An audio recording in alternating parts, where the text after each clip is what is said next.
Bueno, vamos a empezar con la primera sesión de tratamiento, porque no hay que olvidar que la vigilancia activa, bueno, puede ser interpretada como un tratamiento, ¿verdad?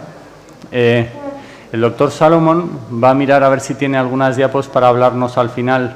de la sesión de PSA de membrana, porque él trabaja con ello. Y antes lo ha preguntado Ander, pero fuera del micro. Yo quería agradecer a los organizadores, a los que considero de mi familia y les tengo mucho cariño, que me inviten, porque además así tengo una excusa para venir a Bilbao, y introducir esta sesión con una frase que le escuché al doctor Rubio, en la cual decía que en una discusión muy acalorada con una oncóloga, terminó la discusión cuando expuso su serie de vigilancia activa, ¿no? Es decir, la vigilancia activa, como dijo también otro de los ponentes, el doctor Llorente, en este mismo curso hace un par de años, no es un tratamiento experimental, es algo que está muy consolidado. De hecho, es la primera recomendación, como nos contará el doctor Briganti, de las guías clínicas de la Asociación Europea de Urología para el cáncer de próstata de bajo riesgo de pacientes en edad de tratar. Y, por lo tanto, es la demostración de que el diagnóstico no implica sobretratamiento y que los urólogos no somos seres mezquinos cuyo único interés es operar próstatas, ¿no? Es, creo que, una muy buena demostración de esto. Vamos a pasar por las 4 ponencias y luego al final hacemos una discusión. Bueno, gracias, Asier, por la introducción.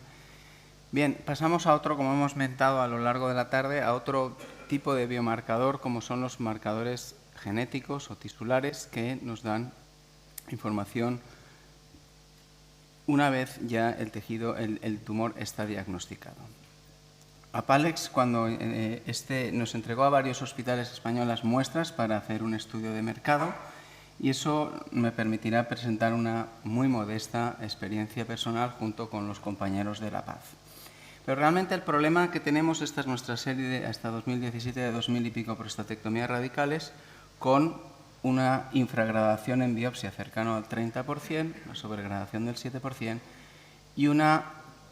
infraestadiaje clínico alrededor del 36%. Y esto es repetitivo en todas las series y casi todos los biomarcadores se han testado con el interés clínico de saber si son o nos predicen la reclasificación o la progresión en vigilancia activa. Esta es la experiencia del grupo español de vigilancia activa en la PIEM que publicamos y que nos han reconocido recientemente en el Journal como un potencial señal de progresión o de reclasificación en la biopsia de confirmación, en este caso con el 4-ISO. El Oncotype, como ha dicho antes Mario Álvarez, pues es uno de los 3 o 4 marcadores tisulares que hay ahora en el mercado, cuyo objetivo principal es, a corto plazo, diríamos, sería la detección de patología adversa en prostatectomía radical, y pongo ahí entre paréntesis independiente de la multifocalidad y la heterogenicidad. Ya nos gustaría que fuera completamente independiente de la multifocalidad y de la heterogenicidad, pero quizá, y luego intentaré explicar por qué, es de estos 3 o 4 marcadores el que mejor trata ese aspecto de la enfermedad. Tan importante, antes decía José Luis Ruiz Cerdá, que la genética es estática. Yo añadiría otro problema más, la genética no es la misma en toda la próstata, que aún es más grave para este tipo de marcadores. Bueno, este marcador analiza 12 genes de 4 vías de la oncogénesis y tiene 5 genes estructurales que lo normalizan, y el rango va de 0 a 100, y como veis la definición de patología adversa realmente es una patología que todos reconocemos como adversa. Es decir, es empieza de prostatectomía, un Gleason 4+3 y o un PT3. El artículo pivotal lo publicó en 2014 el doctor Klein, y el biomarker, como sabéis todos, se puede adquirir en nuestro país. ¿Y qué detecta? Pues lo he dicho, la patología adversa a corto plazo y, como podríamos decir, endpoints, o como dicen los ingleses, hard endpoints, a 10 años. Pero claro, estos endpoints están demostrados, como voy a decir ahora, retrospectivamente, puesto que es un marcador que se puede hacer en material archivado, y ahora faltaría que el tiempo le dé la razón a esos estudios retrospectivos en estudios prospectivos y nos dé realmente los mismos, o se valide externamente los hard endpoints, como son la detección de metástasis y de mortalidad cáncer específica a 10 años. Pero el desarrollo del test, actualmente en más de 5.000 pacientes, pues ha seguido un desarrollo estándar para un biomarcador que llega a comercializarse y su desarrollo fue, como he dicho, en el estudio de Klein, en material de prostatectomía y en material de biopsia, y después ha seguido una serie de validaciones externas por otros grupos y en otras situaciones. Como veis, siempre, no sé si se llega a ver desde la sala, pues todos son biopsias, porque esto el endpoint, o sea, el target de este biomarcador es la biopsia de cánceres de próstata de muy bajo riesgo, riesgo bajo o riesgo intermedio, es decir, cánceres de próstata candidatos a vigilancia activa. ¿Y por qué decía que trata mejor la multifocalidad o la heterogeneidad del cáncer de próstata? Porque en su génesis el panel molecular o el panel genético viene determinado por el material y métodos de toda la RT-PCR y de toda la selección génica de los 727 genes, se hace por doble, se hace en donde es el Gleason predominante, en la zona donde es el Gleason mayor. Y ambos genes tienen, o sea, los genes que se seleccionan finalmente, que como os he dicho antes son 12, son genes predictivos de recidiva clínica en ambas muestras por separado. Entonces, bueno, esto le da una cierta ventaja frente a los otros en los que los paneles génicos se han determinado sobre una única muestra. ¿Y qué nos detectan? Bueno, o qué son esos 12 genes que después de un material y métodos biomolecular se llegan a seleccionar y meter en el panel? Pues son esos genes que tenéis ahí, que se centralizan en 4 vías celulares: la señalización androgénica y la organización celular, en cuanto a que estos genes, cuando se infraexpresan, el pronóstico es peor, y genes relacionados con la respuesta estromal o la proliferación celular, que cuando se sobreexpresan son tumores más agresivos. El artículo pivotal llegó a la determinación para la comparativa con la patología desfavorable, que un incremento de 20 en 20 unidades del GPS, el Genomic Prostatic Score o Oncotype, pues en modelos multivariados donde se comparaba o se analizaba conjuntamente con la clasificación de Capra o con la clasificación pronóstica del NCCN, pues tenía valor pronóstico independiente para la detección de patología desfavorable. De tal forma que el span que hacía el marcaje del biomarker podía reproducirse de forma diferencial en cualquiera de los grupos de Capra o en cualquiera de los grupos pronósticos del NCCN, de tal forma que un grupo intermedio de NCCN pues podría tener un GPS de 10 o un GPS de 60, con lo cual pues esto realmente, al ser independiente de lo que esos grupos pronósticos conllevan, que conllevan el Gleason, la edad, la raza, etcétera, el PSA, pues les da un carácter pues sumatorio, diría yo, a las variables clínicas y patológicas que estamos todos pues cansados de utilizar. Bueno, esto es más de lo mismo cuando se llevó a un metaanálisis, y cuando ya analizamos cohortes de prostatectomía radical y se analizan de forma más reciente, estos estudios ya están publicados en 2018, fijaros que este artículo llega a lo que os he dicho antes cuando he hablado del SELECT, ¿no? Pues los urólogos tendemos a buscar un punto de corte en el que basarnos para nuestras decisiones. Y si bien Klein en su artículo deja muy claro en una respuesta editorial a unas críticas que el marcador se ha de entender como un factor de riesgo, una variable continua, pues esta gente lleva ya a establecer que por GPS o Oncotypes con valores menores a 20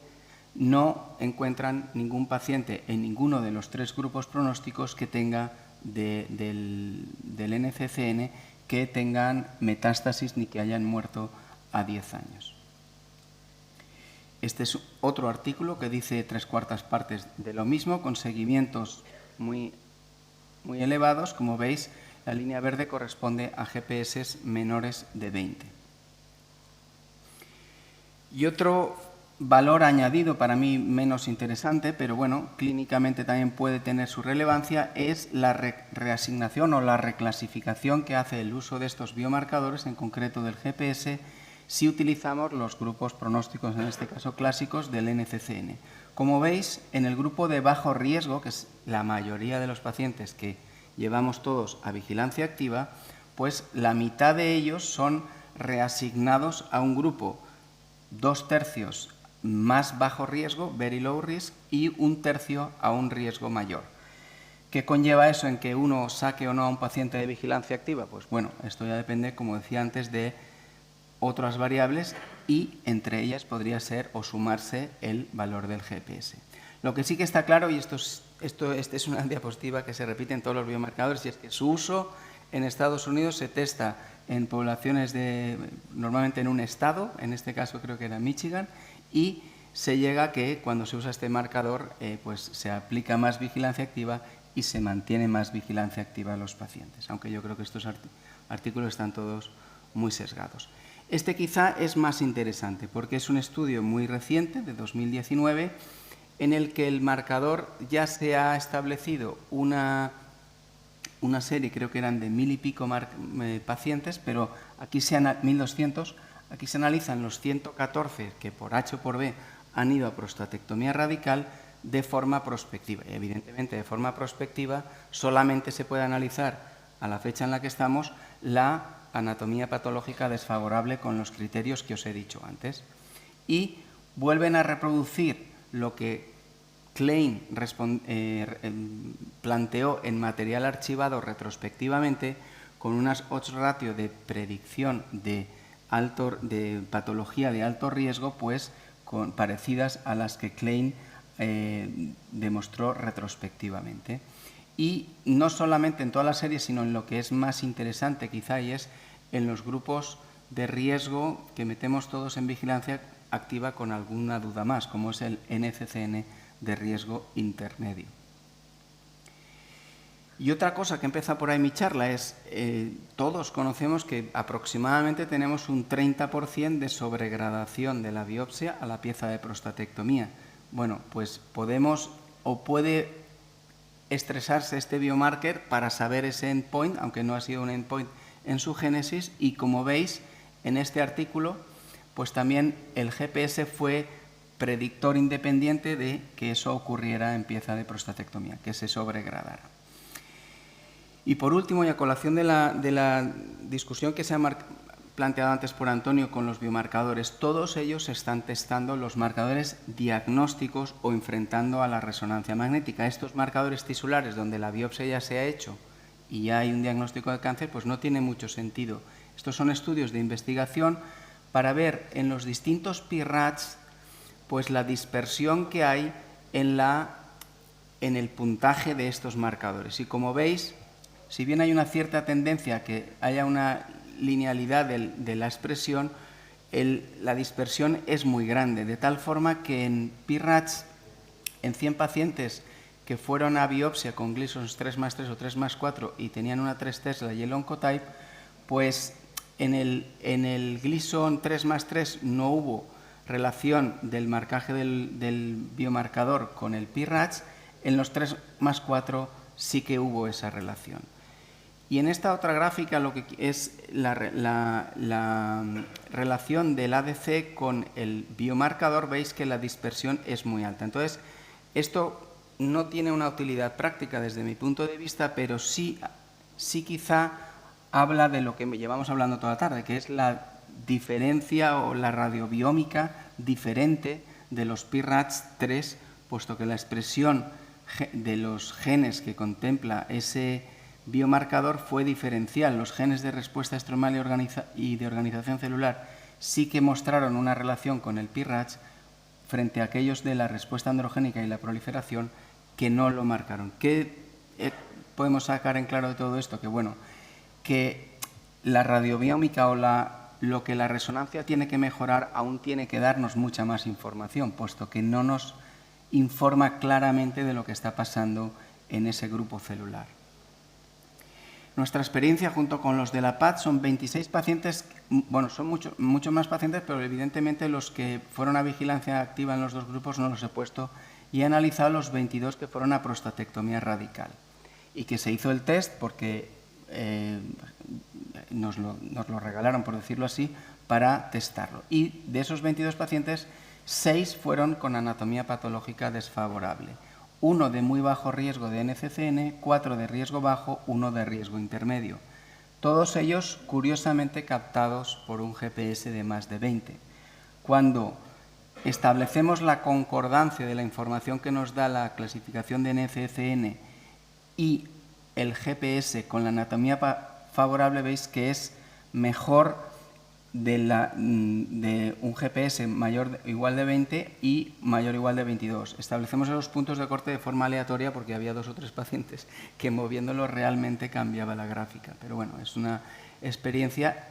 muy corta, pero que bueno, no va en contra de lo que has leído, que por lo menos a un marcador que vale lo que vale, pues es lo primero que le pides, que en tu serie inicial reproduzca los resultados de la literatura. Y en cuanto a la sobregradación de biopsia a pieza, que en nuestra serie de 22 fue en 10 casos, pues 3/4 partes de lo mismo. Cuando asocias la información que te da el NCCN y el Oncotype, probablemente afinas mucho mejor en cuanto a la valoración del grado en biopsia. Con lo cual, y en resumen, este test está indicado en tumores que actualmente podemos meter todos nosotros en vigilancia activa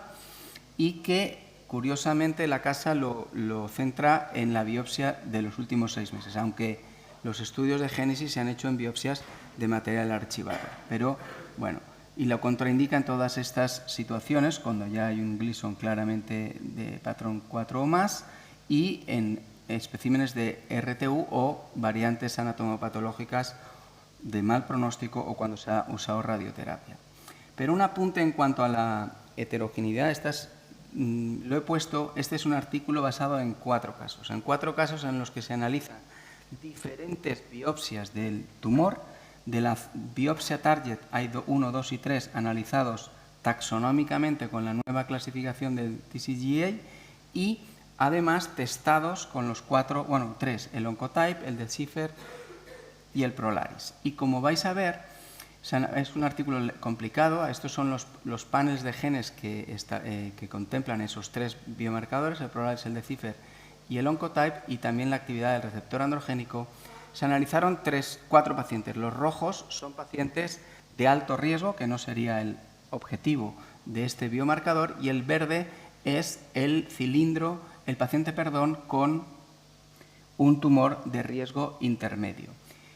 Y esto, lo único que querría, estos son el Oncotype, el Prolaris, el Decipher. Como veis, la variabilidad intercilindro de la expresión de los distintos genes o los paneles que se analizan es bastante heterogénea. Quizá en el panel, en el tumor menos agresivo, en el tumor de riesgo intermedio, la heterogeneidad es menor, pero probablemente por la génesis del marcador que os he explicado al principio, que se hace sobre como mínimo 2 cilindros, pues la homogeneidad de la expresión del panel es mejor en el Oncotype que en el resto de biomarkers, donde las columnas suben y bajan de una forma más llamativa. Y yo, más que como conclusiones, diría como reflexiones al momento que estamos con estos biomarcadores, es que asumiendo la heterogeneidad del cáncer de próstata, probablemente esta sea algo menor con el uso del Oncotype, o se trate, como he dicho, de una forma un poco más refinada con el uso del Oncotype. Lo que sí que está claro de los estudios pivotales de génesis y los que se han ido haciendo luego de validaciones retrospectivas y prospectivas es que estos marcadores, y en concreto el Oncotype, nos da una información independiente de las variables pronósticas, clínicas y patológicas clásicas que usamos en el día a día. Y desde mi modesto punto de vista, la mejor indicación de estos marcadores, si el paciente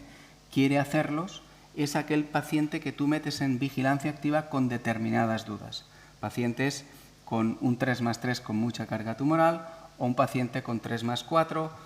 o pacientes jóvenes. Todos estos pues son pacientes que quizá un oncotype de 60 te hace decantarte por operarlos o irradiarlos o lo que tengas que hacer, y un oncotype de 8 pues te